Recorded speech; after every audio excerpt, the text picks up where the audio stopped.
Good morning and welcome to this morning's Signpost webinar. We're delighted to be back after a short summer break, so we're very well refreshed. National Heritage Week is an initiative of the Heritage Council and it celebrates all things heritage. It brings together communities, families, organisations, cultural institutions, academics and enthusiasts to build awareness of the value of heritage and support its conservation. And it focuses on natural, built and cultural heritage. This year, National Heritage Week begins this weekend and goes through to the following weekend. And the overarching theme this year is on connections, roots and networks. And we're delighted to be joined this morning by Ronan Healy. Ronan is the project manager for the National Heritage Week. Ronan, you're very welcome. Good morning. Yes, I'm delighted to be here. And we're also joined by John G. O'Dwyer, who is chair of the Pilgrim Paths of Ireland. John, if you unmute there, you're very welcome as well. Thank you very much for the invite.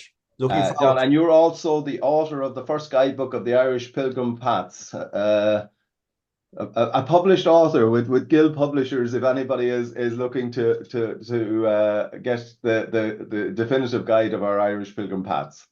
Well, you have to start somewhere, but anyway, yeah, no, it has actually done a good lot to get footfall onto the paths. Okay, it's great, and it's a huge area, I think, of growth of people wanting to use Pilgrim Paths, and I suppose in with the Spanish example of the Camino, we have our own Pilgrim Paths here that have just as much history, I suppose, around them. Not only that, 500 years older than the Camino, just to get very good, very good. Okay, so I'm sorry, welcome Catherine here this morning as well. Catherine will be helping with questions and outlining some of the events that will be happening in conjunction with the National Heritage Week as well. Might come to you then, Ronan, first. I think you're going to give us an outline of the Heritage Week, what it's about, and maybe some of the key themes and events in Heritage Week. Yeah, I am indeed. Yeah, so I might share my screen now, and I will tell you a little bit about Heritage Week. So that's appearing for everyone. Yeah, and we're told there's a new feature in Zoom which allows the person to, maybe it's not that new, but we just hadn't found it before, to appear on screen in front of a presentation. So yeah, well, it's new for me. Well, I like being present.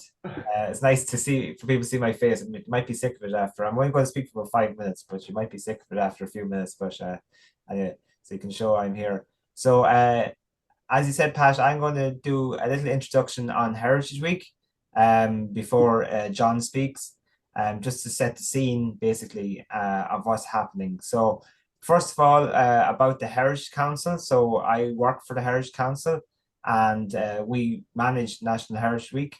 The Heritage Council established in 1995, and our role is to advise, educate, and raise awareness. And we run a number of programs. We have a grants program, including the Traditional Farm Buildings Programme, which I know you had Anna here before speaking on it in the previous webinar. We also run a Museum Standards Programme, heritagemaps.ie. We have to manage the Irish Wall Town Network, and there's a Heritage in Schools Programme where we invite heritage experts go into primary schools in Ireland and educate children on different aspects of our heritage. My role is Project Manager of National Heritage Week, and I manage National Heritage Week across the country, though I don't organize events myself because they are organized by individuals and groups who I'm going to mention now. So what is National Heritage Week? It's one of Ireland's largest festivals. The last estimate, we have over 400,000 people participating. It runs over 9 days. So as Pat said, starting tomorrow, Saturday, and it runs until the following Sunday. So an Irish week, someone said to me, so a week in a day.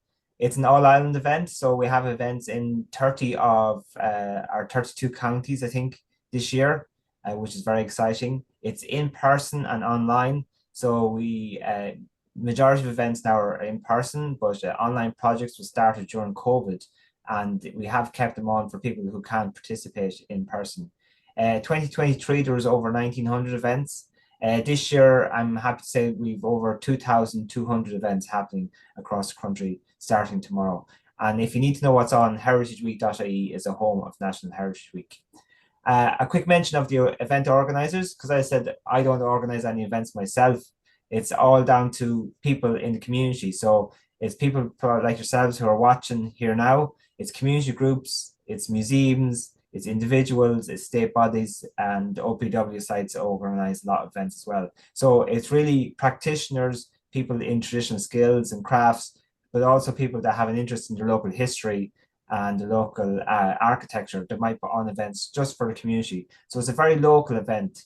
Where, although we say it's National Heritage Week, most events are concentrated in localities, and it's a way of you to get out and explore and learn a bit about the history of your locality.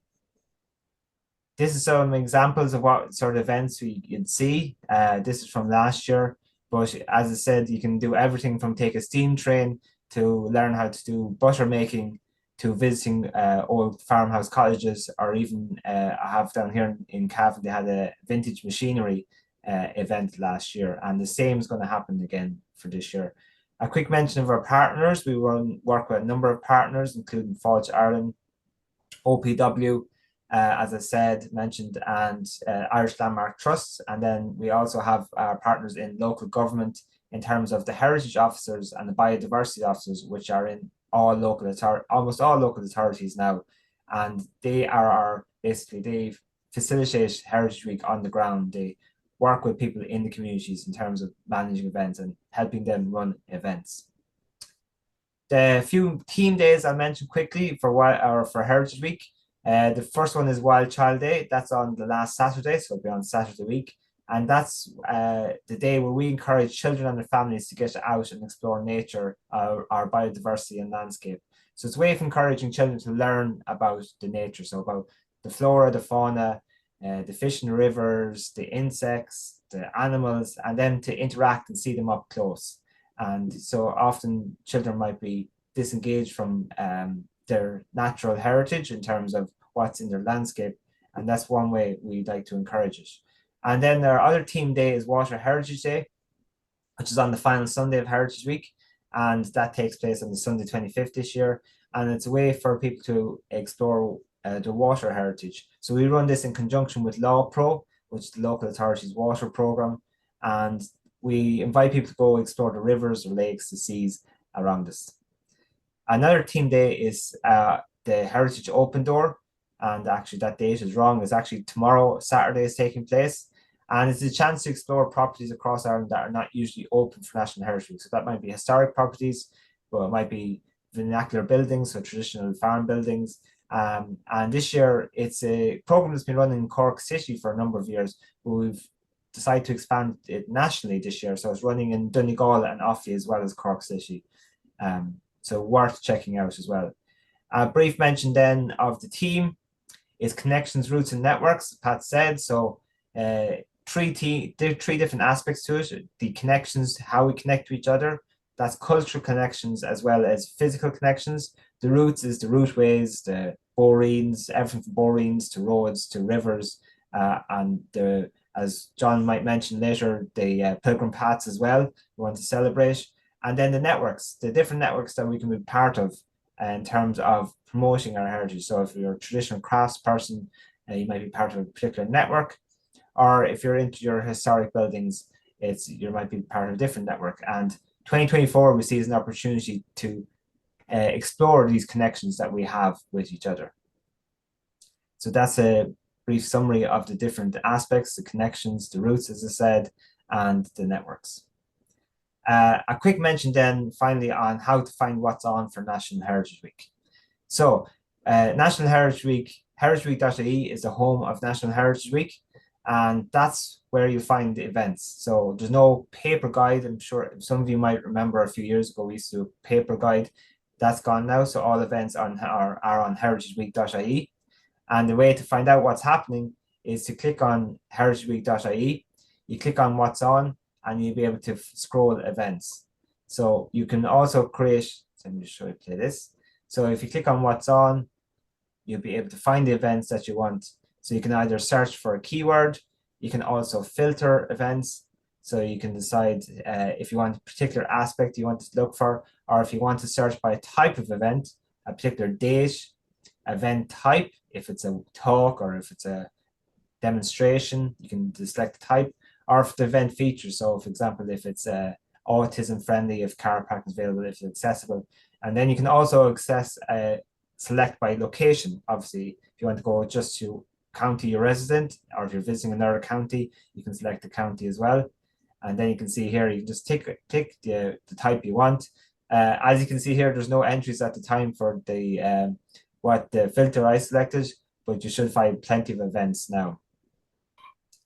So that's a simple way of how you find events what's on. And then the next thing you might do is when you go scroll through events, you can click on the heart button beside events, and that leads you to My Events trail, where you can create your own schedule of events, and you can print that, you can email that, or you can share it with yourself. So it's a great way of creating your own personalized schedule for your events for a National Heritage Week. So briefly, that's my details. I'm sure I'll be happy to take questions at the end, but if you have any questions, that's my email in terms of Heritage Week, and I'm happy to answer any questions later on after John speaks. Thank you. Great, thanks Ronan. John, we'll come to you then for the presentation on the Pilgrim Trails. Okay, well then, I'm John G. O'Dwyer anyway, and just give a brief background to myself. My main thing most of my life, I've been a hill walker and I suppose kind of mountain climber as well. Spent a lot of time going off down to the Alps, over to Scotland in winter, all kinds of mad things like that.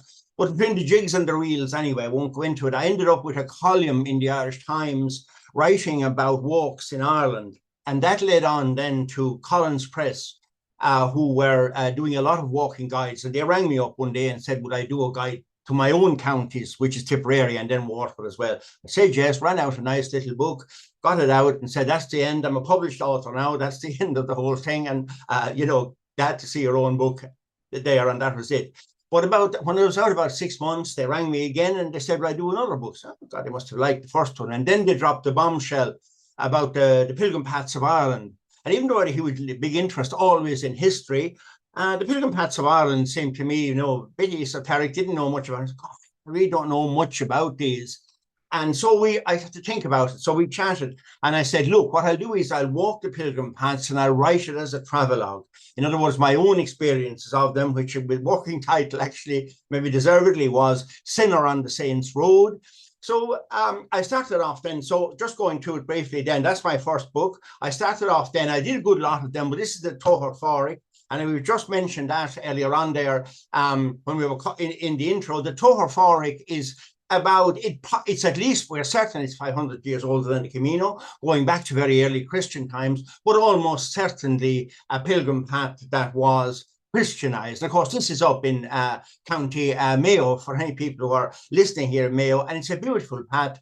And but almost certainly there would have been Croagh Patrick, Cruachanagli then was sacred to the pagan people of Ireland before Christianity, and that was probably their path. And then the easy thing to do when Christianity came to Ireland was to just Christianize it, put the Christian cross on it. So then move on, and there it is. So again, you can see that's what I discovered. Mountains like that tend to stand out and are quite beautiful. We tend to load them with mythology, with myths, with spirituality, make them the abode of the gods, and Croagh Patrick is no exception there. And then, of course, this is the tradition. And what you find about pilgrimage is, while his religion has been, become very much, I think, these days, very much the orbit of people, like myself with grey hair and that, and young people, that pilgrimage tends to draw people of all ages. And of course, there's a huge tradition, talking to an Irish audience, not going to waste time saying too much about it. And there's the church then that's up on top of the mountain, built in 1906. No problem, no planning permission, no nothing required. Try and do that today. But anyway, it's there now, and it's a part of our heritage. Then moved on down here. And this is it then. So this all had me thinking then. And what I would have thought about here, we're talking about indulgences. What was the motivation in the past for people to go on pilgrimage? And the journey was a pain in the neck. You got the destination, what it was all about. And why was the destination so important? Well, for 1,000 years, the Christian church preached, if you were good, you went to heaven. If you were bad, you went to hell. And there was no escaping. Once you were there, you were there. At the Council of Leon, they proposed this new thing, which was purgatory, an in-between place. And it took, over 1,200 years for this idea to come along. But that opened up a whole new landscape then, because what you had the idea firstly then, that if you did good works here, you could escape purgatory yourself. The gold star then became the plenary indulgence, and you could get that for yourself. So you'd come away with a completely clean soul, or get plenary indulgence, which was the gold star, for somebody who's already passed away. And if they're in purgatory, wow, they wing straight to heaven. So it's a very, very compelling vision. And most pilgrim walkers in the medieval period basically were looking for grace in the form of indulgences. Then we move on. But the question is then, and I had plenty of time when I was out doing the Pilgrim Paths to wonder why in the modern world people aren't looking for indulgences, by the way, at present. So what are they looking for? And this is what I came up with. You see, when you're walking all these paths on your own, you have loads of time. And this is what I worked out anyway for myself. And it's contained in the acronym DARES. And the in other words, and why do people come? Discovery, seeking a journey. Is that slightly in the way now? Okay. Now, seeking a journey of self-discovery. So that's what most modern day pilgrim walking is about.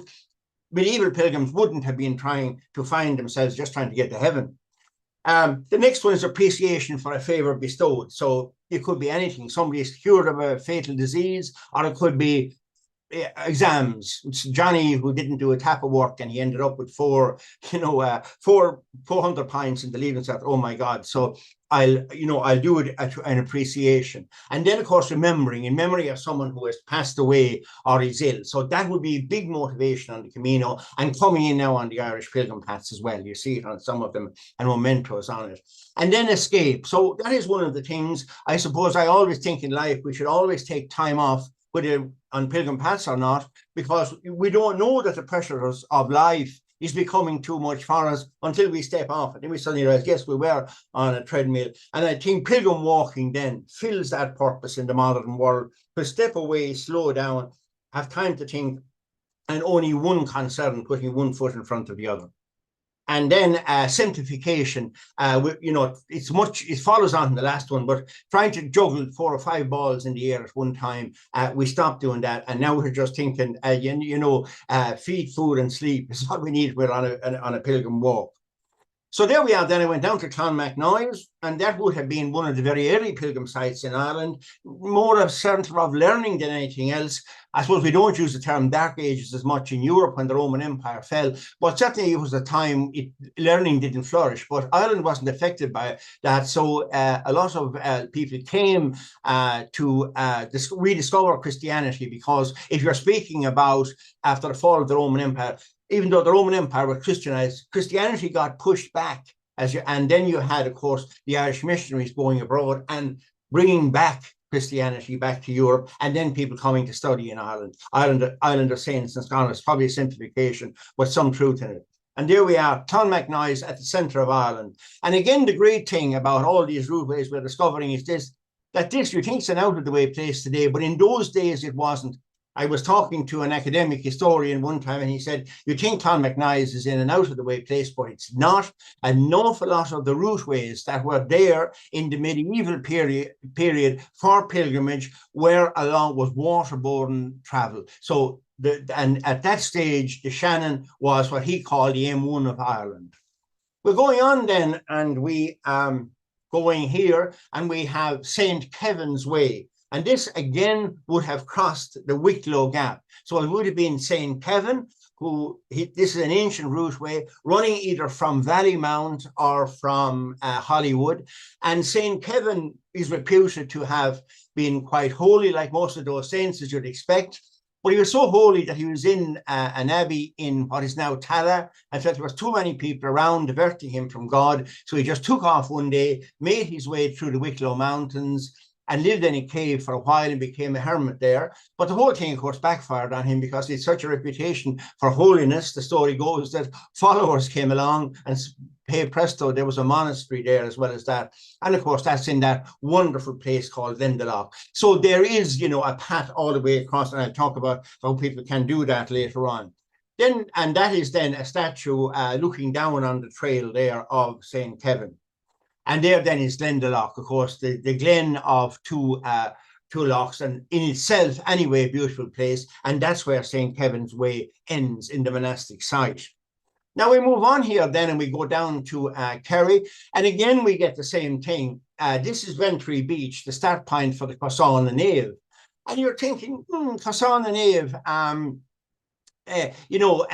why, is it starting there at the beach? And the answer is, of course, again, a lot of travel of any kind for trade or other purposes, but certainly pilgrim travel. The simplest, easiest way to do it was to come by boat. So there was a lot of trade up and down the west coast. So if you wanted to come down here and do the Croissant and Nave, the thing would have been to find somebody who was trading and hitch a ride down along and land there. So that's how they might have had their own boats as well.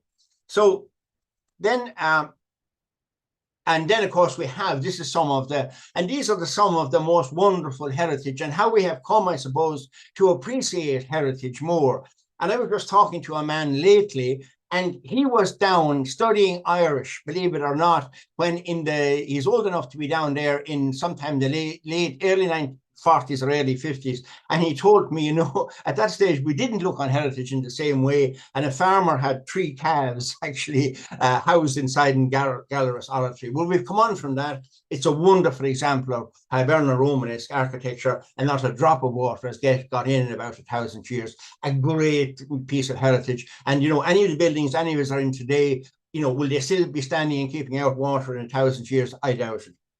And then there we are, Kilmalcadar. And this is, Gallerus is where all the buses come, but Kilmalcadar I prefer because it's off the main pilgrim route. And I love there. I remember one day out there and watching the sun going down over the Atlantic on its way across towards the United States. And there's a Celtic cross there. There's Owen writing there as well. One of my favorite places of pilgrimage in Ireland. And of course, the Dingle, I'm just back from actually Dingle myself, and the place down there is filled with heritage, of course, as everybody in the Heritage Council is well aware. And then this one I hadn't heard of at the time when I was writing up the book. So it's St. Finbarr's Pilgrim Path. And of course, so what you will find in Ireland, generally speaking, with those routeways, the north of the country tends to be, the paths there tend to be dominated by a St. Patrick, or to an extent then St. Bridget. But when you come into the deep south, there seems to be individualism down there. So you get very little about St. Patrick in Cork, because St. Finbar, their own saint, is dominant. Again, we're talking about St. Declan is there in Waterford, and St. Brendan in Kerry. Patrick hardly gets a look in. So there we are. So that's a walk from Drimoleague in West Cork. So Finbarr came there, urged people to repent and follow him, and some did, and he set up a monastery at Gougaunbarra, and then is reputed to have become Bishop of Cork. But that's a wonderful route. Again, lots of heritage, and that's the great thing about Pilgrim Paths. It's the living heritage that makes these paths special. It's the heritage that is all around, that has come down to us. Whereas we'll say the Kerry Way, generally speaking, a pristine area is what people are looking for there. They'd want a mountain almost that hardly anybody has ever walked on before. But Pilgrim Paths, what gives the special thing about that is the reminders of the pilgrims who have come this way in the past. And there we are. And there's an example. I just came upon that one evening. And of course, West Cork is full of these stone circles. And that was when I was the only person there in the Shehy Mountains. And, but it's again a reminder. And you have to think, the people who built these, the people, what were they thinking? And I'm saying it's so hard to get those in. So they're obviously in some ways trying to communicate a message to future generations about our heritage. And I think the message we take from it, then we all take our own message from that. And there we are then into Gougaun Barra, one of the most beautiful places in Ireland, again, redolent with heritage. And a great thing about it is it has never really, it's busy enough, but never really become a huge mass tourism destination. And it's a place to come and be reflective. Again, that's where St. Finbarr's path ends. And then I would do the benefits of pilgrim walking then. Pilgrim walkers overnight in remote locations. So I would argue that in fact, it's what you call slow tourism. So if you are walking St. Finbarr's pilgrim path, well, you're not going to walk into Bantry. You're more likely to seek accommodation out as close as you possibly can, believe me, when you're walking this to the trail. So what I think the pilgrim walking does is it goes against the trend which we see very strongly in tourism, where tourism in Ireland and worldwide indeed is tending to urbanize. So you get Dublin, you get huge amounts of the tourism, maybe 40% of the total tourism spend in there, and then you get Killarney, Cork, Galway, maybe Westport, and all the spending centralized there. So it pulls. That's the benefit for communities. It pulls spending into communities. Pilgrim walkers spend more than twice the average. Now, they're not the last of the big spenders. The main reason is it's slow tourism. It takes longer, so they're around for longer. Basically, you can't go in and do a pilgrim path in a weekend. And investment costs tend to be low. So just again on a point on that, about 15 years ago, Titanic Belfast was opened up. Loads of money. Tony Blair had his checkbook out, so it wasn't a problem. But 100 million sterling. St. Declan's Way, which I'll be talking about later on, was reopened there in 2001, and the cost of getting it ready for reopening was about 250,000 euros. So, and again, if you go into we'll say, if you're looking at the Titanic, if you went in once, I've been in it once, we wouldn't go in again. But you might, if you like it, very likely walk a pilgrim path again and come back. And people come back again and again to the Camino. So that can be the Irish pilgrim paths as well. And then incentives, provision of additional overnight accommodation in Roleys. And we have been losing our B&Bs very badly. That has been a huge loss in kind of, getting people closer to rural Ireland. I think pilgrim paths have a way that can be changed.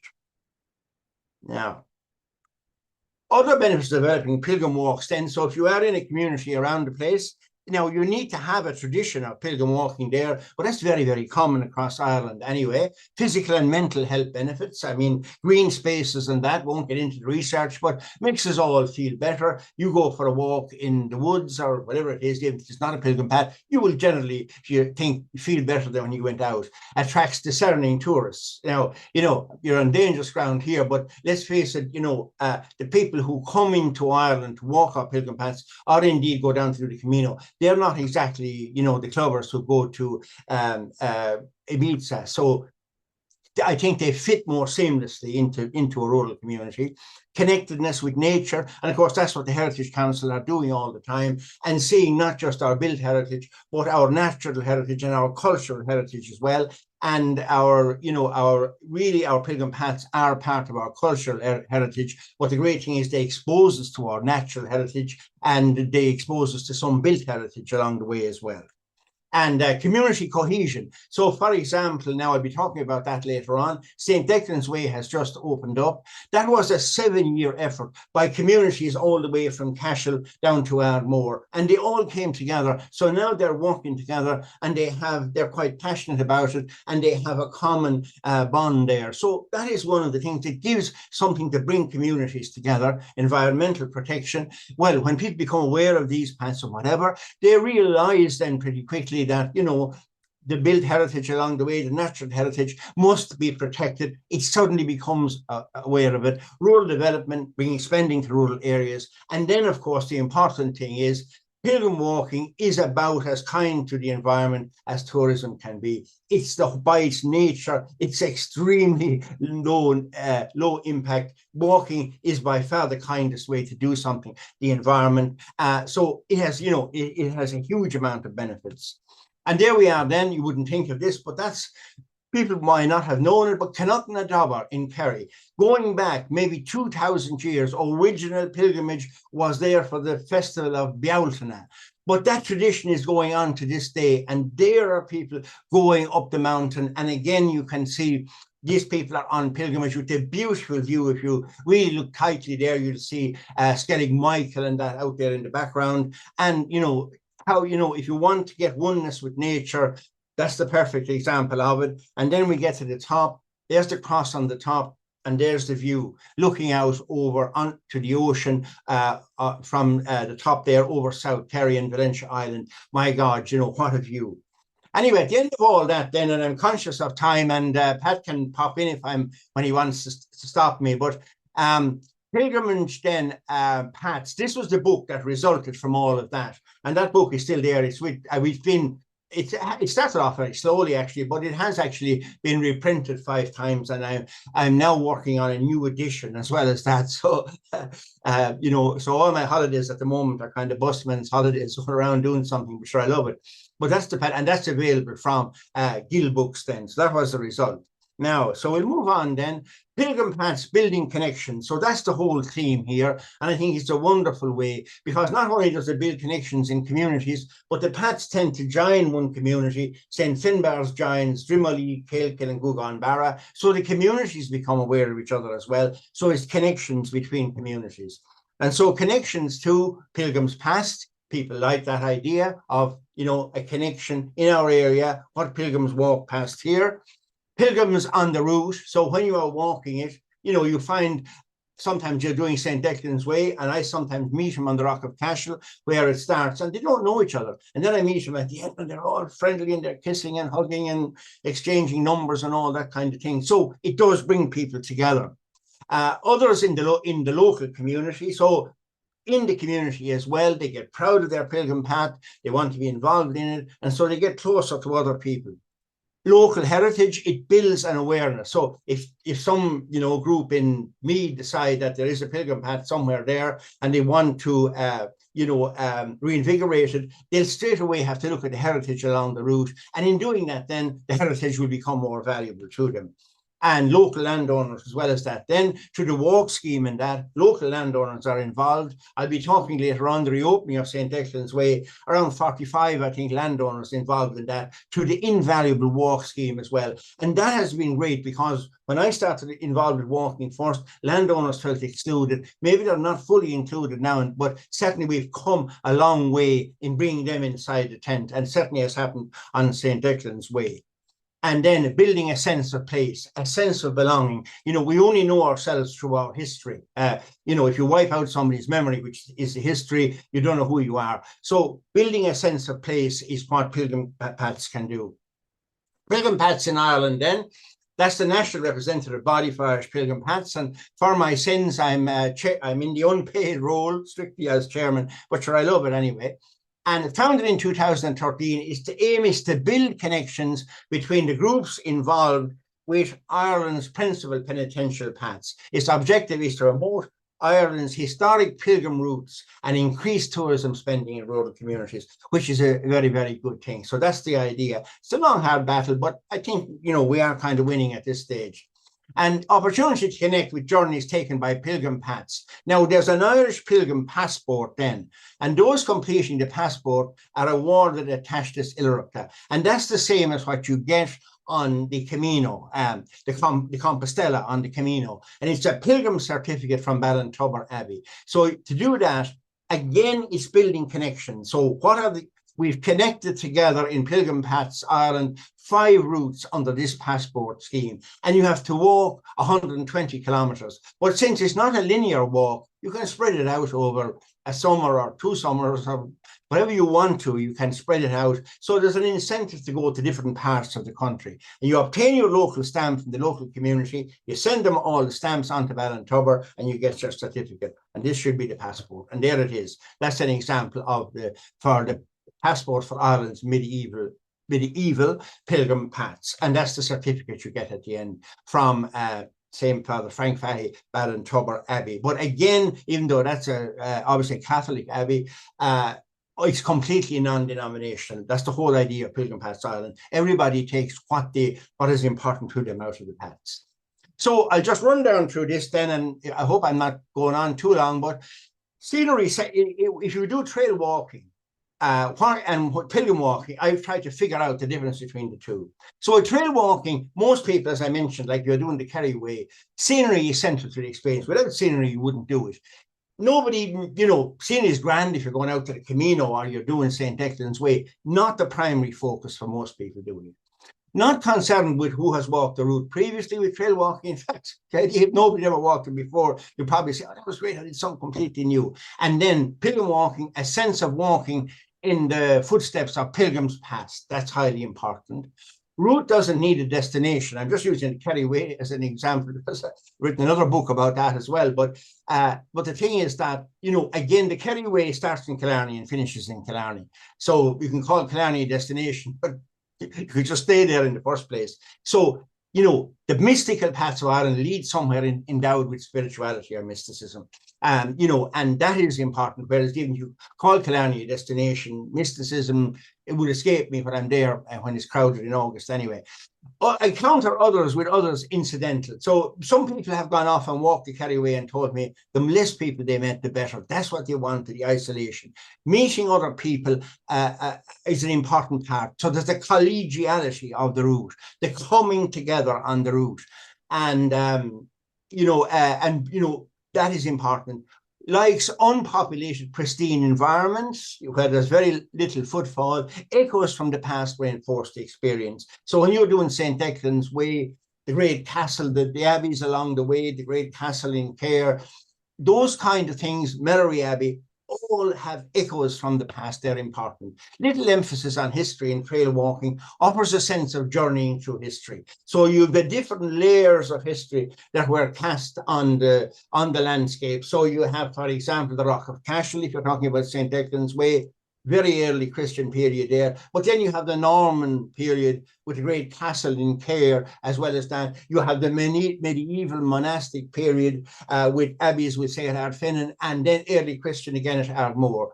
And then it's a physical journey. That's what trail walking is about, more, and then Pilgrim Path, more an inner journey than a physical journey. People expect in doing a pilgrim route, if they don't make it obvious at a subconscious level, that in some way they will be better or transformed or have more understanding at the end of the route.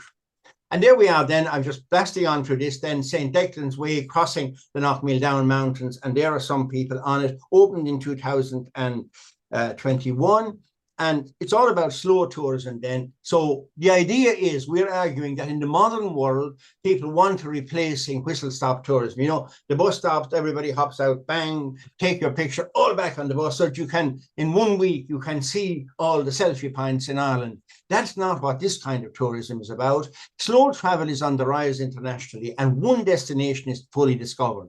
And I think in a sustainable and experiential way, and sustainable is terribly important. Light footfall, and that I think is exactly what pilgrim tourism does, allows you to slow down, smell the flowers along the way, and understand the heritage. And St. Declan's Way is aimed at this market, okay? And then we won't get into that too much, but it commemorates that St. Declan came up to meet St. Patrick at the Rock of Cashel because they were the two early Christian saints in Ireland. They kind of carved up Ireland between them, and St. Declan held on to the Dacia, became the bishop down there, but Patrick became primate of all Ireland eventually in Armagh. So that's the tradition behind the whole thing. In a way, I wouldn't, if anyone said to me, will you swear St. Declan was there, you're 100% certain? Of course we're not. But the thing is, the important thing about Pilgrim Paths isn't the original saint. It's that over the medieval period, lots of people would have walked from Tipperary down to Ardmore in pilgrimage. For us, that's what creates the path. The committee, then, this is reopening St. Declan's Way, just an experience for people.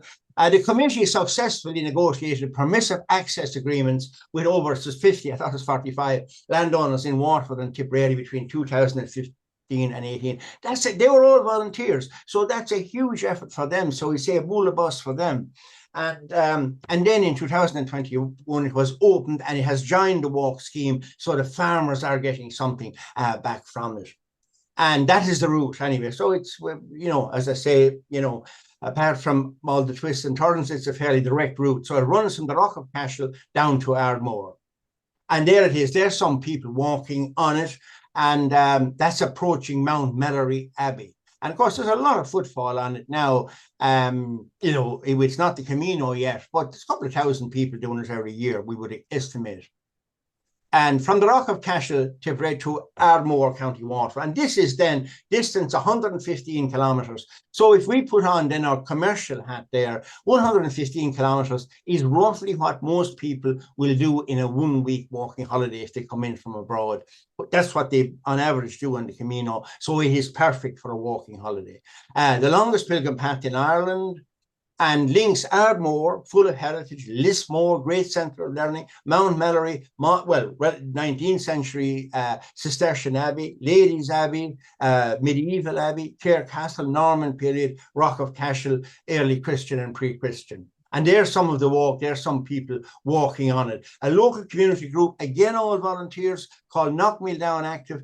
They organise a huge walk on it every year. On each stage of the walk, on average, it takes 6 stages to do it. On each one, they have about 250 to 300 walkers on it. And there's a group, they're one of their groups crossing the Knockmeal Down Mountains. And, you know, it's a great shot of people in pilgrimage there. And this is Melleray Abbey then, and the monks there are totally in cooperation with this. And they are opening a pilgrim hostel there as well. So people can get the benefit of overnighting in the peace of a mountain monastery as well as that. And that's just Lismore, one of the heritage towns along the route. Won't get into it. This is a Hindu gateway. You pass through why that's there, what it's doing in water. But I don't have time to explain all of that. But I just say it's in my book.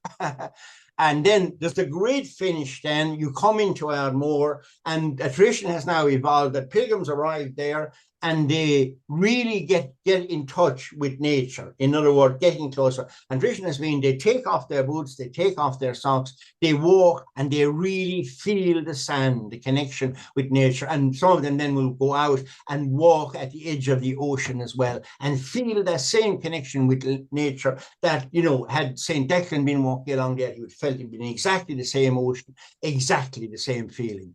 And there we are then, Ardmore and the Round Tower now. We won't get, you know, Round Tower is much later. Are you trying to come in there, Pat? No? No? Yeah, you're okay. I'm just about to finish anyway. Kind of out of time, but yeah, and now this is another book I have out then, 50 Best Irish Walks, and believe it or not, that's with Cork. But what I have in there is St. Declan's Way. When I did my book on the Pilgrim Paths of Ireland, which I'm now revising and go in, but at the moment it wasn't in it because it hadn't been opened. You couldn't walk it. A lot of work had to be done. So that my book came out about 12 years ago.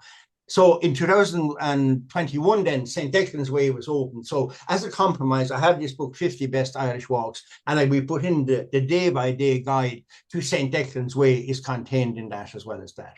And in conclusion then, I would say, we're not in a post-religious age. I don't think religion in the broad sense of the word will ever die, because the thing is, religion is all about a quest for meaning. What are we doing there? What is the proper way? What's a good way to live your life? And those questions are always going to be there. But what's happened is religion is moving from highly formal. If you look back to maybe, 100 years ago in Ireland, highly formalized religion, a very clear gateway to heaven, a very clear gateway to hell as well. Now it's much more informal. And holidays are increasingly seen as a time for personal or spiritual growth. In some way, you do the things that you can't do because of the pressures of work. This trend will, I believe, expand in the future. And connectedness with nature, heritage, and culture, I think, would be a very important part of that. Ireland has a strong reputation for spirituality going back to pre-Christian times. And we should now invest, I think, in positioning Ireland. We need to get the message out there that we do have 300 kilometers of pilgrim walking in Ireland. And and I'm writing about all of that too. The heritage section, I've been invited by the Heritage Council. It's a clearer idea of my philosophy of pilgrim walking. It's in the Heritage Council supplement, I think it's out today, isn't it, Ronan? But anyway, go to Mahag. Yeah, out today in the Irish Times. Okay, well, I'm in that anyway. Okay. Yes, you are. Thank you very much. Listen, that was incredible. It really was. Just it would inspire you to get out there and start doing what we probably all should be doing a lot more of, get out into nature. We have questions coming in. Catherine, you just wanted to introduce a couple of upcoming events. So if you Yeah, want just to waiting do for, that there now, yeah, just waiting. John can stop stop sharing. sharing, yeah, John. Yeah, okay. Wait, And can I just say, how fantastic it was. And I think the first comment that came in there was the comment was, John would be a great man to go on a walk with. He'd shorten the journey. So I think we could all agree with that. Yuri Gan Bohar doing, yes. Just before we go into the questions and to give the lads a break for a minute, I was just going to not part of Heritage Week, but it is in conjunction with the Heritage Council. We have two things I just wanted to bring your attention to before they get booked out. And I present review. The first one Yvonne showed in the intro, and we'll be putting a link into the chat if anybody wants to book for a limited number of free places on our Farmland by lots of places yet, but Farmland Biodiversity event in Burcastle Domain on Wednesday, the 28th of August from 11 to 3 p.m. So we have guest speakers, John Feehan, Helen Sheridan and Éanna Lilauna talking about farmland biodiversity. And we are going to Burr because there's a fantastic meadow there, which is what farmers are now doing under acres. They are being paid for the ecosystem services that old grassland delivers. So we have lots of organizations in there. You'll see them when you go into the event who will be on there on the day. So if you want to book that, Yvonne has put the link into the chat. Go and book it now if you want to go to that event in Burcastle Domain. And just the second point then, we're also launching Hedgerow Week there. But if anybody wants to learn more about hedgerow planting and management, it's easy to remember, 11 o'clock during Hedgerow Week, we have an event in each of 5 Teagasc farms. So running from Ballyhaise around the country, Ballyhaise, Athenry, Clonakilty, Curtains in Moore Park and Kildalton. So again, all details on our website. So, and Catherine, just to I suppose explain, you have in each of those sites hedgerows of varying ages. So you're dealing with the management of 3-year-old, 4-year-old hedges, new planting, exactly what to do. So it's an infrastructure that you put in place in those sites. They're a great discussion point, and I think a lot of people, there are still a huge amount of farmers have to plant hedges this autumn, and they really need to know what they're doing. So if you're an advisor to promote it to your clients so that they will get the hedge planting right. So and in relation to Burr, I presume it's, if you ever want to know what a score of 10 looks like on a meadow, that's one that would do that for you. That's it, and I think we want to alert the general public about the good work farmers are doing on that line now. So So will I start the questions? Or if you want, fire ahead. You can have a look at towards the end of them. Yes, so just one question for John there. Have you done anything or walked what is open at the moment on the Columban Way? Yeah, I was invited to 1 or 2 meetings there. What we're, the Columban Way I understand now is that there are sometimes people organized walks along it, right? Now, the ones we have that I went through there is that, they get kind of permissive access for 1 walk each year. What you can't do, as far as I know, and somebody may correct me on this, is that you can't just set off yourself and walk it. Whereas the Pilgrim Paths we represent in Pilgrim Paths Ireland, any day of the year you can set off on St. Declan's Way, St. Finbarr's, the Toher Forest may close for a month or 2 in the very wet weather. But in general, they're fully way mapped. You won't get lost. It probably hasn't been developed to a stage that we feel we could, that it could be marketed abroad, but certainly it would be a good idea. It's a very, very long path that's going from Carlow up to Bangor. So I'd say there's a good lot of work to be done on it yet, but I'm not really up to speed on it. Maybe a section of it could be opened and waymarked might be the way to do it.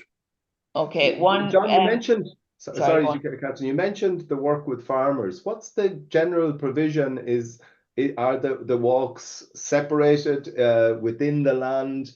And you kind of talked a little bit about, I suppose, a financial assistance to farmers, and is there work that the farmers do? I suppose, how does how do the Pilgrim Paths tend to involve the farmers in, I suppose, in the work, and how do they recruit them in the first place? Well, the thing is that the Pilgrim Path recruits the farmers because it goes through their land. Now, I think the thing is that we have generally not had many access problems because the tradition has been so strong in Ireland. People kind of accept there's a Pilgrim Path through their land. You know, even though you went to court, you mightn't be able to establish a right of way. But the walk scheme has come in. Now, I'd imagine some of the people on your own would know more about that than I do. But in general, it gives a payment to each farmer, not for allowing access, but actually for the minimum amount of maintenance that needs to be done. And that is per 100 kilometers. Now, as far as I know, and a lot of that maintenance is actually done by people on 2 schemes and that, as well as that. So it's not terribly onerous. And was there a second part of that question? No, that's fine. I think it has a huge benefit to us. It gets the farmers on board as well. And rightly so, because what was happening when you went back 20 years ago was you had all these hotels, they'd be promoting walking, Falkland would be promoting walking in Kerry. These people would all dander up to someone's land to go up Carrantoul. The hotel made money, everybody made money, the farmers get nothing. I'm not saying they're getting the king's ransom now, but at least they're inside the tent. A really current issue is the surface of the paths. And again, a question here about, kind to pedestrians and the environment. St. Declan's Way has large sections of Tarmacadam and lacks suitable accommodation at appropriate distances, unlike the Caminos. Should there be support or provision of rural accommodation in farmhouses? Sorry, there's 2 questions there. Can you just deal with the surface of the paths first of all? The conflict between easy access and between turning our greenways, or I know we're not talking greenways here, our Pilgrim Paths into blackways rather than greenways. Well, if somebody, I don't know what it costs, but if somebody said to us, you can build a greenway all along St. Declan's Way and everybody was happy down to Ardmore, we'd say no, because obviously you're completely sanitizing the thing. There is no sense of that. So remember that we're always trying to balance that. But pilgrims in the past, it was a tough business. They didn't have always perfect underfoot conditions. Now, at the same time, we can't go back to some of the things that happened then, but we're always conscious that we mustn't over-sanitize the paths as well as that. A bit of gravel here and there, and maybe look, if you do Pilgrim Paths from time to time, you're going to get your feet wet, and I don't think we can spend millions just avoiding that.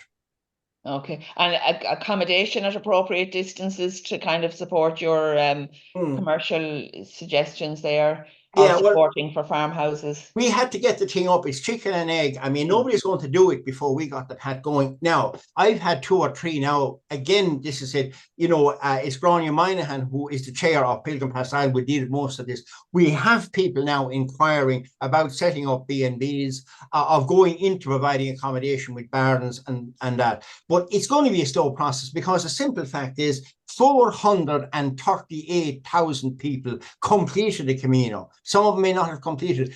A huge number of walkers. We're lucky we've gotten it up from 0 to maybe 1,500 or thereabouts. We're trying to build it all the time, but it's going to take time. It's not always going to be there, but there are green shoots. That's what I think generally across Ireland. People are recognizing it now.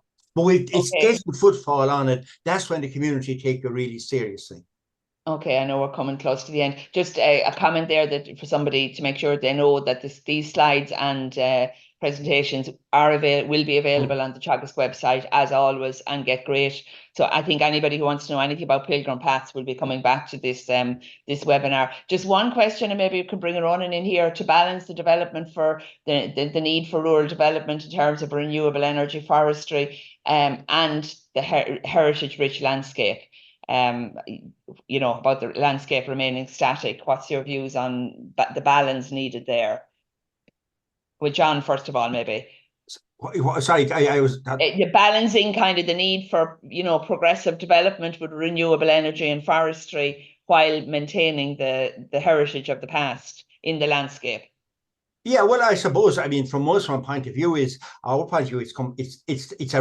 ideal scenario that we would like to build up is the lightest possible footfall. Okay, air travel, people are going to enter the country. Once they come in here, they're out on the Pilgrim Paths. They're almost on zero, they're totally sustainable what they're doing. And then hopefully they don't have to go far off the route. A taxi doesn't have to pick them up and go 10 miles somewhere. The perfect scenario would be like the Camino, where you walk into a small village and your accommodation and everything, and the spending is right there on the site. There's a question there just asking us, can we just indicate the 5 Pilgrim Path walk, what the 5 Pilgrim Path walks are? And there's another question asking, is there a timeline from, I suppose, the time you start, if you're to get your certification? Yeah, well, I'll go. The answer is there's no timeline. You can take 10 years to do it if you want to, and everybody will recognize your stamp. So the communities that are involved in that are St. Finbarr's Pilgrim Path in West Cork, right? Which is about 37 kilometres. Pinnock-na-Dobber is a stiff little climb, but it's only about 8 or 9 kilometres. That's Cahersivee in County Kerry. Cossauna one of the most ancient leads, but you don't have to go to the top of Mount Brandon to get your stamp. So it's about 20 kilometres through beautiful the Dingle Peninsula area there, Maria Condot. And then the other two are, I mentioned it, St. Kevin's in Wicklow, which you can start in either Hollywood or Ballymount and end up in Glendalough, and then the Tuathail Forest, which runs from Ballintubber Abbey in Mayo to you don't have to go up Croke Patrick, you just go more or less across the shoulder of the mountain into Mersk. Those are the 5. You can buy your passport from Ballintubber Abbey or at any of the Pilgrim Path sites around the country, and then you get your certificate if you want it. And that you can take 5 years to do it, 1 a year if you want to. And, there's no time limit whatsoever. But it's a great way because you don't have to be massively fit then. You do maybe 1 weekend's walking and then you may not do it again. Whereas when you're on the Camino, even doing 120 kilometers, if you're not used to it, you'll almost inevitably end up hobbling into Santiago with blisters. Very good. Any other questions? Because maybe Ronan would like to again summarize Heritage Week and events. Yeah, well, I'd say that's an impossible question, Catherine, because there's 2,000 events, over 2,000 events on. I'll just mention quickly a few things. Just on John's team, there's a few guided walks to different pilgrim paths. So if people are inspired now, there's one in Glendalough for St. Kevin's Path, St. Kevin's Way. That's on the 25th of August. There's a talk in the Rock of Cashel about pilgrimage, and that's from Louise Nugent, who's written a very interesting book on medieval pilgrimage in Ireland, which is well worth a read. That's on the 17th, which is tomorrow. There's another talk in St. Declan's Way. There's a guided walk for the Lismore section. That's on the 20th of August. All these events are on heritageweek.ie. And there's another one out in Hollywood, up in Wicklow again, as part of St. Kevin's Way. That's on the 24th of August. So that's a bit of inspiration. And do I have a few minutes just to talk about other events? Yeah, go on ahead. So I just mentioned a few rural or farming adjacent events. So people might think Heritage Week is just about old buildings, but there's lots happening. If you're into your sheep, there's a few sheep-related events. There's a Clad the Sheep Heritage Day happening in Letterfrack. So that's promised to be a very interesting day. That's on the 24th of August. That's a whole day event. There's demonstrations and workshops all about Clad the Wool and Clad the Sheep. There's another one taking place in County Roscommon as well, about Roscommon sheep and exploring the roots and connections of Roscommon sheep. And you never think this would be a topic, but as I say, Heritage Week, the topics are amazing that pop up. So that's run by the Roscommon Sheep Breeders Association. That's on the 23rd of August. That's an evening talk at 7 p.m. I would mention as well, we talked about traditional farm buildings. I mentioned before, there's a few events happening around the country. Just searching heritageweek.ie about traditional farm buildings, so there's demonstrations of those buildings as well. I'd also mention the Irish Rare Breeds Association are holding an event in Bunratty Castle, and that's on this Sunday. And they're doing a whole day event with they have livestock there, So they're going to be showing the livestock, they're going to do demonstrations, and they're going to be tasting of products derived from rare breeds in Ireland. So that's all your different cattle and sheep rare breeds in Ireland. So that's happening as well. So that's just a small bit of a taster for events. I'm not going to go into many more because there's. I think too what the many. point you're getting across, though, is there's something there for absolutely everybody. Yeah, absolutely everybody. Like I said, from Pilgrim Paths to sheep, there's absolutely everything. So Heritage Week is not just for history buffs or heritage enthusiasts. If you're looking for something to do this weekend or next weekend or even during the week, I guarantee if you have an interest in a certain area, there's a talk or event on about for Heritage Week. So just go to heritageweek.ie and you'll find something. Listen, I think we've had a number of comments just saying great presentations, really enjoyed it, and maybe enthuse a lot of us to get out there and get a little bit more in tune with nature and spirituality, if that's your thing, in terms of using the Pilgrim Paths. I get a sense, John, that there's potential for more growth in terms of Pilgrim Paths out there, and there's a lot of work to be done. You're probably at the start of a job rather than being close to the end of it. So listen, thank you very much. Really appreciate it, your coming on, and wish you all the best with your publications. And thanks again, and thanks to you, Ronan, as well. Next week, we're back, I suppose, to water quality.